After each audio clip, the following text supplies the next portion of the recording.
Sinbad जहाजी की छठी यात्रा। Sinbad जहाजी की छठी यात्रा।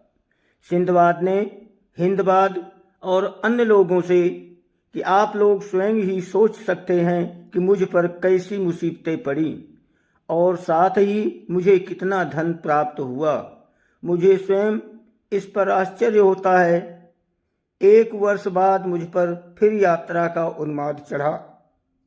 मेरे सगे संबंधियों ने मुझे बहुत रोका, किंतु मैं न माना। आरंभ में मैंने बहुत सी यात्रा थल मार्ग से की और फारस के कई नगरों में जाकर व्यापार किया। फिर एक बंदरगाह पर एक जहाज पर बैठा और नई समुद्र यात्रा शुरू की। कप्तान की योजना तो लंबी थी।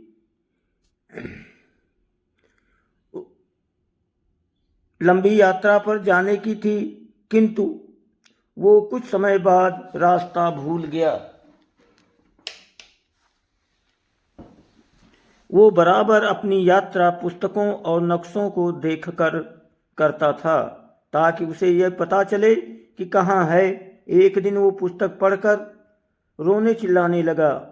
उसने पगड़ी फेंक दी और बाल नोचने लगा। हमने पूछा कि तुम्हें ये क्या हो गया है? तो उसने कुछ देर में बताया कि यहाँ एक समुद्री धारा हमें एक ओर ले जाती है। वो हमें एक तट पर ऐसा पटकेगी कि हमारा जहाज टूट जाएगा और हम सब उसी तट पर मर जाएंगे।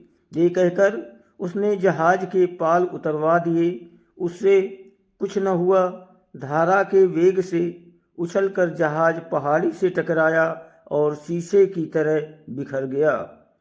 चूँकि तट ही पर ये हुआ था, इसीलिए हम लोग खाद्य सामग्री और अन्य सामान किनारे पर ले आए। कप्तान ने कहा, भाग्य पर किसी का वश नहीं है। अब हम सब लोग एक दूसरे के गले लगकर रो लें और अपनी अपनी कब्रें खोद लें, क्योंकि यहाँ से कोई बच कर नहीं जा सकता। ये सुनकर हम लोग एक दूसरे के गले लगकर रोने लगे कि हमने देखा किनारे पर दूर दूर तक जहाज़ों के टुकड़े और मानव कंकाल बिखरे पड़े थे। मालूम होता था कि हजारों यात्री वहाँ आकर मर गए हैं। चारों ओर उनके व्यापार की वस्तुएं बिखरी पड़ी थी। उस पहाड़ पर बिल्लौर और लाल की खदानें थी। पास ही कई नदियाँ एक स्थान पर मिलकर एक गुफा के अंदर जाती थी। उस पहाड़ से राल टपककर समुद्र में गिरती थी और मछलियाँ उसे खाकर कुछ समय बाद उसे उगल देती थी। वही अभ्रक बन जाती थी।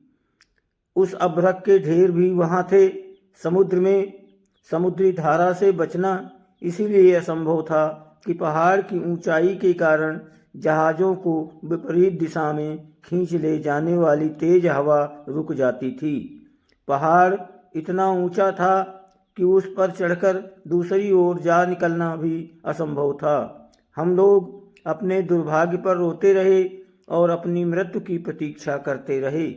जहाज पर से लाया हुआ खाना हमने बराबर बांट लिया। हम में से जो भी मरता, बाकी लोग कब्र खोदकर उसे दफन कर देते।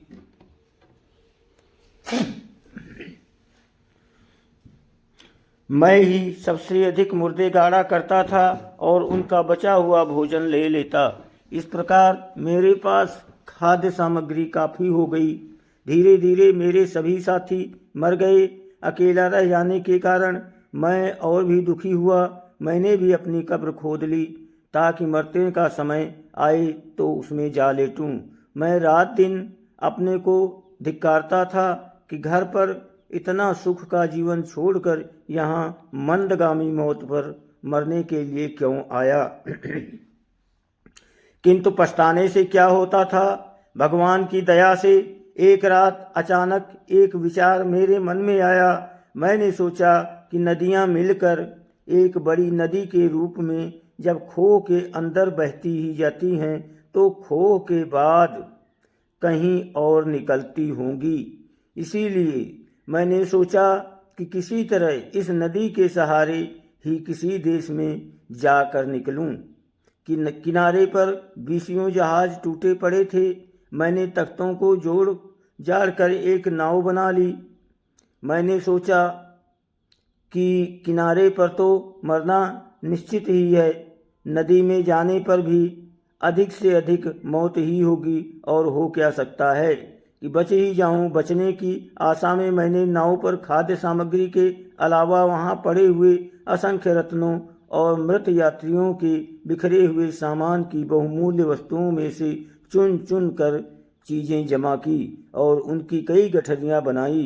नाव को नदी के किनारे लाकर मैंने उसके दोनों ओर गठरियाँ रखी ताकि नाव बहुत हल्की भी न रहे और संतुलित भी रहे।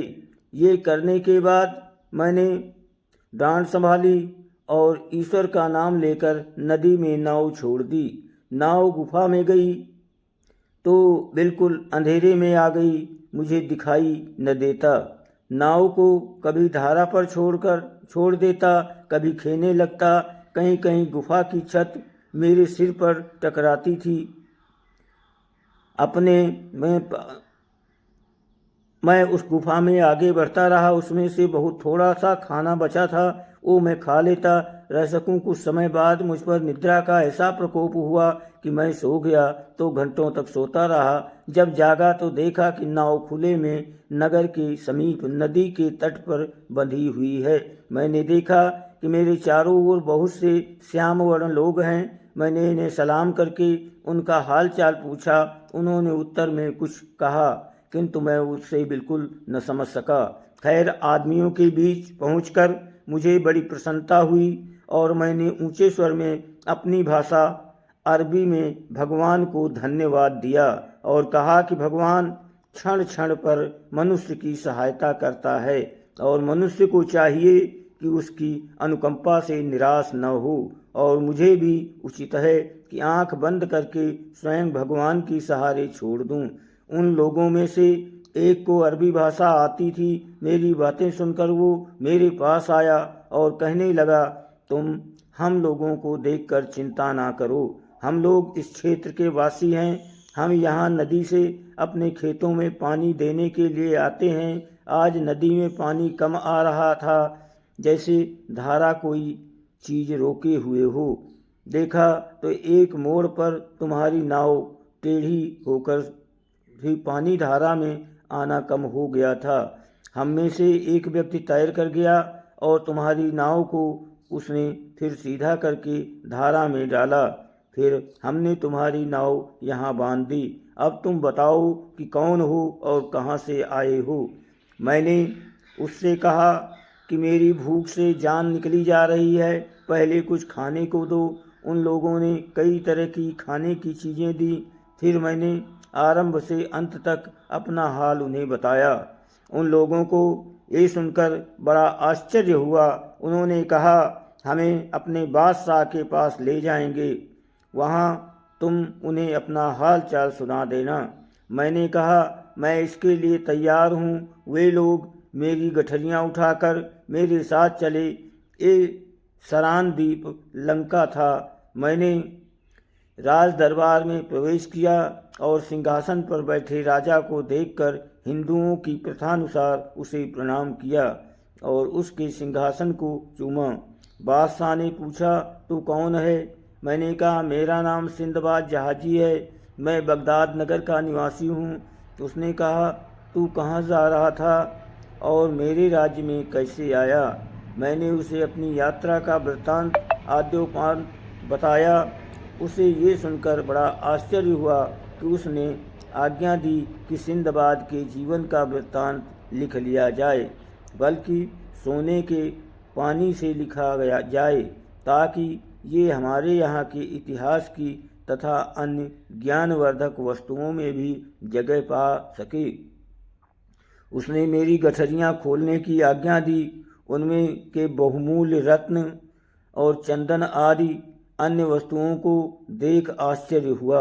मैंने कहा, महाराजाधिराज, ये सामान है, आप इसमें से जितना चाहे ले लें, बल्कि सब कुछ लेना चाहें तो वो भी करें। उसने मुस्कुरा कर उत्तर दिया, नहीं, ये सब तेरा है।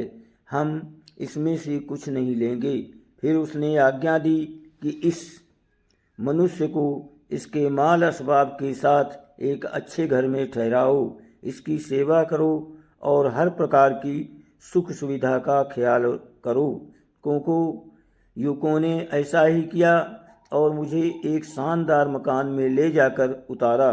मैं रोज राज दरबार जाया करता था और वहाँ से छुट्टी मिलने पर इधर उधर घूम फिरकर राज्य को देखने योग्य चीज़ें देखा करता था।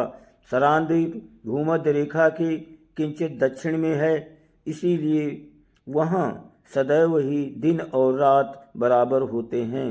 उस द्वीप की लंबाई 40 कोस है और इतना ही चौड़ाई है। राजधानी के चारों ओर ऊंचे ऊंचे पहाड़ हैं। वहाँ से समुद्र तट 3 दिन के राह पर है।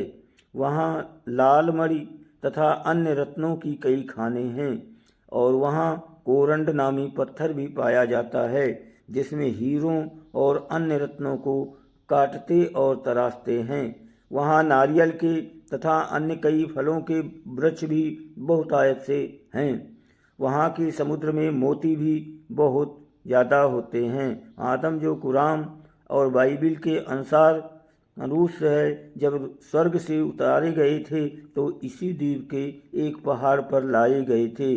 जब मैं वहाँ खूब घूम फिरकर देख चुका तो मैंने बादशाह से निवेदन किया कि अब मुझे मेरे देश जाने की अनुमति दीजिए। उसने मुझे अनुमति दी ही नहीं बल्कि कई बहुमूल्य वस्तुएं इनाम के तौर पर भी दी।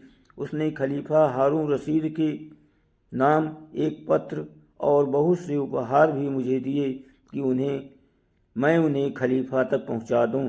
मैंने सिर झुकाकर ये स्वीकार किया, जहाज का प्रबंध किया और कप्तान को कहा बड़े सम्मान से देश में पहुंचाना, रास्ते में इसे किसी प्रकार की असुविधा न हो। सरान द्वीप के बादशाह ने जो पत्र खलीफा के नाम दिया था वो पीले रंग के नरम चमड़े पर लिखा था। ये चमड़ा किसी पशु विशेष का था और बहुत ही मूल्यवान था। उस पर बैंगनी स्याही से पत्र लिखा था। पत्र का लेख इस प्रकार था, ये पत्र सरान द्वीप के बादशाह की ओर से भेजा जा रहा है। उस बादशाह की सवारी के आगे 1000 सजे सजाए हाथी चलते हैं। उसका राजमहल ऐसा शानदार है जिसकी छतों में 1 लाख मूल्यवान रत्न जड़े हैं और उसके खजाने में अन्य वस्तुओं के अतिरिक्त 20,000 हीरे जड़े मुकुट रखे हैं। सरान द्वीप का बादशाह खलीफा हारून रशीद को निम्नलिखित उपहार भ्रातृभाव से भेज रहा है। वो चाहता है कि खलीफा से संबंध हो जाएं और एक दूसरे का अहित हम ना करें। बादशाह खलीफा की कुशल क्षेम चाहता है। जो बादशाह ने खलीफा को भेजे थे उनमें मणि का बना हुआ एक प्याला था जिसका दल पौन गिरह लगभग 1.25 इंच मोटा था और उसके चारों ओर मोतियों की झालर थी। झालर के मोतियों में प्रत्येक 3 मासे के वजन का था। एक बिछौना अजगर की खाल का जो 1 इंच से अधिक मोटा था। इस बिछौने की विशेषता ये थी कि उस पर सोने वाला आदमी कभी बीमार नहीं पड़ता था। तीसरा उपहार 1 लाख सिक्कों के मूल्य की चंदन की लकड़ी थी। चौथा उपहार 30 दाने कपूर के थे जो एक पिस्ते के बराबर थे। 5वां उपहार एक दासी थी जो अत्यंत सुंदर थी और अति मूल्यवान वस्त्राभूषणों से सुसज्जित थी। आज कुछ समय की यात्रा के बाद सकुशल बसरा के बंदरगाह में पहुंच गया। मैं अपना सारा माल और खलीफा के लिए उपहार लेकर बगदाद आया। सबसे पहले मैंने दासी को, जिसे मैंने परिवार के लोगों से सुरक्षित रखा था, तथा अन्य उपहार और पत्र लेकर खलीफा के राजमहल में पहुंचा। मेरे आने की बात सुनकर खलीफा ने मुझे तुरंत बुला भेजा। उसके सेवकगण मुझे सारे सामान के साथ खलीफा के सम्मुख ले गए। मैंने जमीन चूमकर खलीफा को पत्र दिया उसने पत्र को पूरा पढ़ा और फिर मुझसे पूछा, तुमने तो सरान द्वीप के बादशाह को देखा है, क्या वो ऐसा ही ऐश्वर्यशाली है जैसा इस पत्र में लिखा है? मैंने कहा, वो वास्तव में ऐसा ही है जैसा उसने लिखा है। उसने पत्र में बिल्कुल अतिशयोक्ति नहीं है। मैंने उसका ऐश्वर्य और प्रताप अपनी आँखों से देखा है। उसके राजमहल की शान शौकत का शब्दों में वर्णन नहीं हो सकता। जब वो कहीं जाता है तो सारे मंत्री और सामंत अपने अपने हाथियों पर सवार होकर उसके आगे पीछे चलते हैं। उसके अपने हाथी के हौदे के सामने अंगरक्षक सुनहरे काम के बर्छे लिए हुए चलते हैं और पीछे सेवक मोरछल हिलाता रहता है। उस मोरछल के सिरे पर एक बहुत बड़ा नील हाथियों के हौदे और साज सम्मान, ऐसे सुसज्जित वर्णन मेरे वश की बात नहीं है। जब बादशाह की सवारी चलती है तो एक उद्घोष उच्च स्वर में करता है, शानदार बादशाहत की सवारी आ रही है, जिसके महल में 1,00,000 रत्न जड़े हैं और जिसके पास 20,000 हीरक जटित मुकुट हैं और जिसके सामने कोई राजा नहीं ठहर सकता, चाहे वो हिंदू हो या मुसलमान हो। पहले उद्घोषक के बोलने के बाद दूसरा उद्घोषक कहता है कि बादशाह के पास चाहे जितना ऐश्वर्य हो, मरना तो इसके लिए प्रारब्ध है। इस पर पहला कहता है, इसे सब लोगों का आशीर्वाद मिलना चाहिए कि ये अनंत जीवन पाए। ये बादशाह इतना न्यायप्रिय है कि इसके राज्य में न कोई न्यायाधीश है और न कोतवाल। उसकी प्रजा ऐसी प्रबुद्ध है कि कोई न किसी पर अन्याय करता है और न किसी की चोरी चकारी। चूँकि सब लोग बड़े मेल मिलाप से रहते हैं, इस जरूरत ही नहीं पड़ती व्यवस्था ऊपर से कायम की जाए। इसीलिए सरान द्वीप के राज्य में न पुलिस या कोतवाल रखे गए हैं, न न्यायाधीश और खलीफा। खलीफा ने ये सुनकर कहा कि तुम्हारे वर्णन और इस पत्र से जान पड़ता है कि वो बादशाह बड़ा ही समझदार और होशियार है, इसीलिए इतनी अच्छी व्यवस्था कर पाया है कि पुलिस आदि की जरा आवश्यकता ही नहीं है। ये कहकर खलीफा ने मुझे खिलकत यानी सम्मान परिधान दी और विदा किया। ये कहानी कहकर सिंदबाद ने कहा, मैं क्या करूँगा? ये कहकर उसने 400 दिनारे हिंदबाद को दिए और आने के लिए फिर कहा। भोजनोपरांत सिंदबाद ने कहानी शुरू की। दोस्तों, अगली कहानी आपको आगे मिलेगी। तब तक आप लोग वीडियो को लाइक सब्सक्राइब करें।